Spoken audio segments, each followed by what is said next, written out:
1,00,000 பேருக்கு வேலைவாய்ப்பு அளிக்கும் வகையில் 43,844 கோடி ரூபாய் மதிப்பீட்டில் புரிந்துணர்வு ஒப்பந்தங்கள் மேற்கொள்ளப்பட உள்ளன.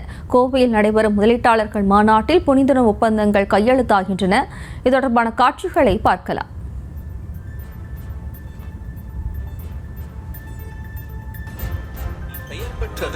இந்த தொழில் நிறுவனம் சிறு குறு மற்றும் தொடக்க நிறுவனங்கள் அதிநவீன இது குறித்தான கூடுதல் விவரங்களோடு இணைகிறார் நமது செய்தியாளர் பாரி கார்த்திக். வணக்கம் பாரி கார்த்திக். வணக்கம். 2 நாள் பயணமாக தமிழ்நாடு முதலமைச்சர் திரு மு.க.ஸ்டாலின் அவர்கள் கோவை சென்றிருக்கிறார்.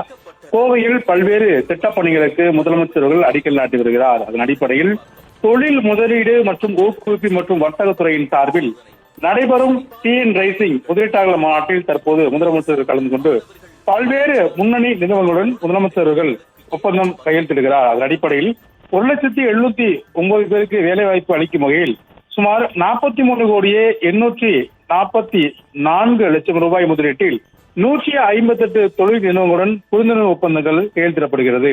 மேலும் தொடர்ச்சியாக தமிழகம் முழுக்க பரவலாக்கப்பட்ட வளர்ச்சியின் அடிப்படையில் அனைத்து மாவட்டங்களிலும் புதிய தொழிற்சாலைகளை அமைத்தலும், அதே போல ஏற்கனவே இருக்கக்கூடிய தொழிற்சாலைகளை அபிவிருத்தி பண்ணுவதும் அந்த அடிப்படையில் பணிகள் நடைபெற்று வருகின்றன. அது மட்டுமல்ல, ஏற்கனவே தமிழ்நாடு அரசின் சார்பில் 2 உலக முதலீட்டாளர்கள் நடத்தி லட்சக்கணக்கான கோடி ரூபாய் தமிழகத்தின் முதலீடாக ஈர்க்கப்பட்டது.